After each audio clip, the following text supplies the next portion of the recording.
One of my favorite things to do is asking questions to people who believe in evolution. So I asked this professor if I could ask him some questions about the Big Bang. He said, sure, what would you like to know? I said, well, sir, you told me 20 billion years ago all the matter in the universe was squished in this little tiny dot. And it was spinning faster and faster and exploded. I said, where did all this matter come from? He said, well, we don't know that for sure. I said, okay, now, sir, hold it. If I told you that I believe about 6,000 years ago God created the heaven and the earth, like the Bible teaches, you're going to say, and where did God come from? And I don't know. But you said 20 billion years ago there was a Big Bang, and you don't know where the dirt came from. So basically, I believe in the beginning God, and you believe in the beginning dirt. Don't tell me my theory is religious and yours is science. Oh, no, sir, they're both religious. The news media tries to make it look like it is religion versus science. I did a debate in El Paso, Texas here recently, and the news media wrote an article. They said, religious and scientific leaders debate evolution. What is the unspoken message in that title? What are they trying to imply? Can you catch that? They're trying to imply that evolution is part of science, aren't they? No, evolution is a religion. Actually, both creation and evolution are inherently religious. I said, well, sir, would you please tell me where the laws came from? The universe is run by laws, gravity, centrifugal force, inertia. Who gave the laws? He said, we don't know that either. I said, sir, could you tell me where the energy came from? You know, it takes energy to make a big bang. Who bought the gas to run this machine anyway?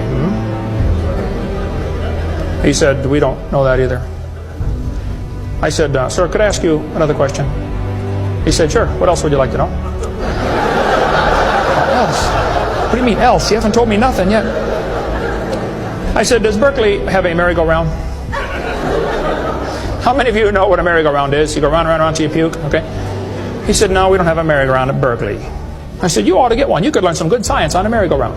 We're going to spin the merry-go-round clockwise. The kids are going to go through 4 phases. They start off in phase 1. They're screaming at the football players. Come on, let's go. Faster, faster. Can't you go any faster? You get up around 30 miles an hour. The kids enter phase 2, where they stop screaming. They just quietly concentrate on trying to hang on for dear life. You get up around 60 miles an hour. The kids enter phase 3, where they start screaming again. But now they're screaming, stop, stop, please, slow down. Don't stop, though. Keep going faster and faster. When you get to about 100 miles an hour, you should enter phase 4. That's where the kids begin to fly off the merry-go-round. Now, when this happens, you will notice a very interesting phenomena of physics.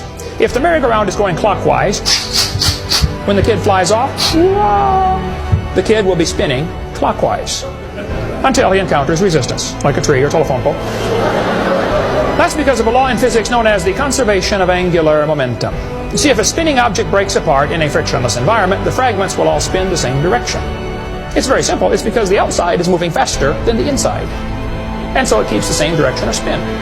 The professor said, yes, I understand about the conservation of angular momentum. I said, well, good. I'd like to ask you a question then, sir.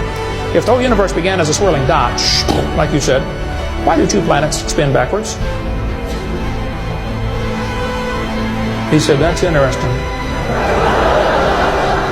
I said, no, that's more than interesting. It's kind of hard on your Big Bang Theory. Not only that, 6 of the moons are spinning backwards. Why? He said, I don't know. Why do you think they're going backwards? I was hoping he was going to ask that. I said, well, sir, I believe it's very simple. You see, I believe in the beginning God created the heaven and the earth, and God did it that way on purpose, just to make the Big Bang Theory look stupid.